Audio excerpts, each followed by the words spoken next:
A paz do Senhor, meus amados irmãos, este é o teu programa EBD Além do Domingo. Eu sou o professor Alberto e quero fazer a reflexão do questionário da lição de número 5, a unidade da raça humana. Que lição maravilhosa, né, meus queridos irmãos?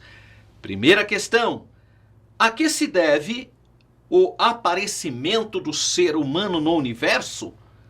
Então, nós que somos cristãos, nós que somos criacionistas, entendemos que foi o quê? Um ato amoroso, criativo do nosso Deus. Então, o aparecimento do ser humano no universo deve-se a um ato criativo do Deus Todo-Poderoso e não a um processo evolutivo casual, como é a teoria onde está baseada toda a ciência desse mundo. Não, nós cremos, como diz o nosso credo, né? A primeira declaração de fé da igreja: creio em Deus Pai Todo-Poderoso, Criador dos céus e da terra, das coisas visíveis e das invisíveis. Graças a Deus. Questão de número 2. Segundo a Escritura, existe mais de uma raça? Não. Irmão, olha que coisa linda. Se você estudar a história da humanidade, você vai ficar admirado. Como filósofos, historiadores, tanta gente, médicos e até teólogos também. Quanta gente, irmão, quebraram a cabeça em achar que a humanidade tinha muitas raças. Achava que tinha um monte de raça. Raça superior, raça inferior, raça... Tudo bobagem, irmão. Tudo bobagem. Só existe uma raça, a raça humana. Todos nós temos a mesma linha genética, irmão. Nosso DNA, humanidade. Não tem raça superior, raça inferior, raça... Não tem, irmão. Raça é uma só. Raça humana. Humanidade. Todos nós somos humanos. Então, ao contrário do que narram as mitologias pagãs, a Bíblia Sagrada afirma que todos os homens, apesar da sua diversidade étnica, linguística, provêm de um único tronco genético, raça humana. Adão e Eva. Atos 17, 26. Logo, existe apenas uma única raça. E que raça que é? Humana. Raça humana, irmão. Não tem, às vezes aparecem, né, muitas raças. Não, são etnias. Muitos povos, etnias. Mas a raça é humana. Qual é a raça? Humana. Humanidade, porque nós temos um único tronco. 3. Qual a origem das diversidades idiomáticas? Bom, a fim de que os homens não prosseguissem seu intento maligno de permanecerem em uma unidade monolítica, onde um ser humano dominaria todos os demais, que nesse caso aponta-se para Nimrod, lá no Vale de Sinear, que ele queria construir uma torre para manter a humanidade ali sobre o seu governo monolítico, contrário ao que o Senhor tinha dito. O que o Senhor tinha dito? Olha, é para vocês se espalharem, multiplicarem, povoarem os continentes. Essa foi a ordem do Senhor. O que o homem faz? O contrário. Quer fazer tudo ao contrário. É engraçado isso, o ser humano faz as coisas ao contrário e ainda quer pôr culpa em Deus ainda. E acha que Deus que é o problema. Quer dizer, ele que faz as coisas erradas e depois quer pôr a culpa ainda em Deus. Que Deus tenha misericórdia, né? Então, essa variação linguística se deve a esse fato registrado na Bíblia em Gênesis capítulo 11. Então, a Bíblia mostra a Trindade descendo, né? Porque Deus fala: eia, olha o plural, desçamos e confundamos ali a língua do homem. Então, aí mostra que a pluralidade da unidade divina, Pai, Filho e Espírito Santo, viram e confundiram as línguas. Deixa eu te contar uma coisa. Infelizmente, surgiu no nosso país um grupo de pessoas coitadas. Pessoas sinceramente erradas, né? Porque elas são sinceras, não estou dizendo que elas não são sinceras. Mas é como eu classifico, sinceramente erradas. Porque a sinceridade da pessoa não torna o erro certo. Tem um monte de gente assim, que é sincera. Por isso você nunca pode questionar a sinceridade dela. Ela é sincera, só que ela é sinceramente errada. Ela é sincera numa crença errada.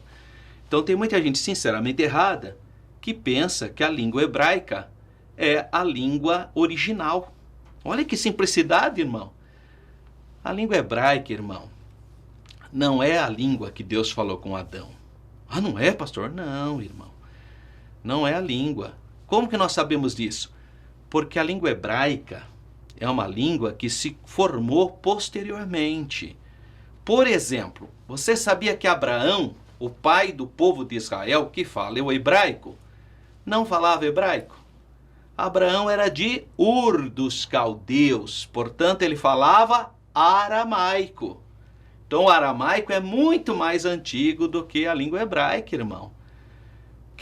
Quais mais línguas que existiam? Essas línguas que foram lá do capítulo 11 do livro de Gênesis: aramaico, egípcio, caldaico, sumério, acádio, são hititas, línguas daquela região que surgiram e depois foram criando as suas particularidades, irmãos.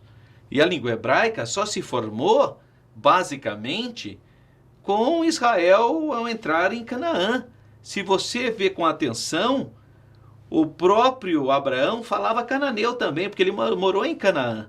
Então ele falava o aramaico, mas conforme ele morou muito tempo em Canaã, ele falou também cananeu. A Bíblia fala isso, que Abraão falava cananeu. Se você observar a história de Jacó, quando ele está fugindo de Labão, o sogro dele, ele está fugindo de onde? De Harã, da região lá da Mesopotâmia. E ele também falava aramaico. Só que quando Labão fala aramaico, Jacó fala outra língua. Eu nem sei que língua é essa. Sei que Labão dá o nome para uma montanha na língua aramaica, ele dá nome de uma outra língua, que talvez seja o quê? O embrião do hebraico. Porque depois eles desceram para o Egito, irmão. E ficaram muitos anos no Egito. A Bíblia diz que eles ficaram muitos anos no Egito, irmão. Só não foram dezenas de anos sofrendo o processo de línguas exteriores, Ixa, egípcia e outras línguas dos estrangeiros no Egito. Aí eles voltaram para Canaã. Chegaram em Canaã, já tinha um povo que falava a língua lá. Então, o hebraico é uma mistura de línguas da época. Não tem jeito de Deus ter falado na língua hebraica. Agora, a Bíblia foi escrita em língua hebraica. Se é isso que você queria dizer, tudo bem. A Bíblia foi escrita em língua hebraica? Bom, pelo menos o que nós temos as informações que o Antigo Testamento foi escrito na língua hebraica e partes na língua aramaica, como, por exemplo, Daniel, foi escrito na Babilônia. E o Novo Testamento foi escrito em língua grega, com exceção do Evangelho de Mateus, que foi escrito em hebraico e depois passado para a língua grega. Então, cuidado na hora que você for falar as coisas. Agora tem grupo, irmão. Por isso que eu falei, sinceramente, errado, que vem com a história. Não, você não pode falar Jesus. Jesus veio do grego. Você tem que falar em hebraico. Como que é em hebraico? Yeshua. Se não falar Yeshua, não tem... Mano, que bobagem é essa? Por quê? Porque nós não cremos em língua original, irmão. A língua original... Qual é a língua original, então? Antes da divisão das línguas? Eu não sei, irmão. Eu sou professor de história. Eu percebo que talvez o aramaico possa ter sido a língua tronco. Pode, quem sabe. Uma possibilidade histórica. Mas não tem jeito da pessoa querer sustentar essa teoria de língua sagrada. Isso não tem a menor possibilidade. Porque capítulo 11 de Gênesis mostra uma diferenciação de línguas no momento ainda que não está presente a língua hebraica, porque não existia. Ela vai se desenvolver posteriormente.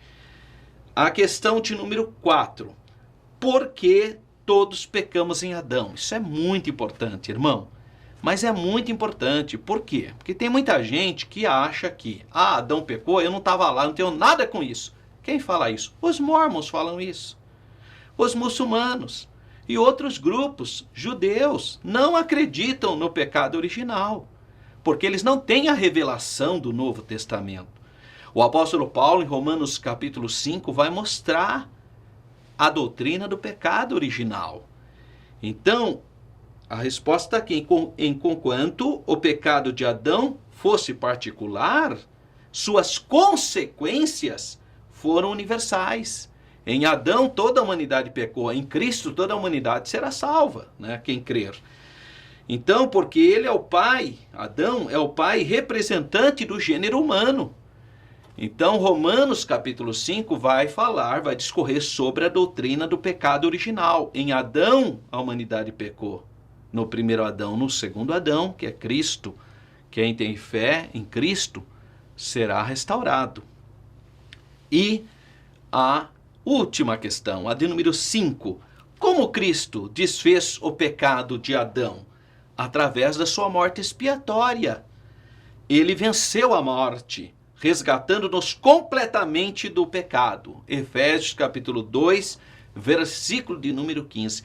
Que poder que existe no sacrifício expiatório do Senhor Jesus. O sangue que ele verteu na cruz do Calvário, graças a Deus, nos faz livre do pecado. Então não torna-se de novo escravo do pecado, viu, irmão? É como o apóstolo Paulo nos ensinou. Se Jesus te libertou, viva a sua vida em liberdade, no poder e na direção do Espírito Santo.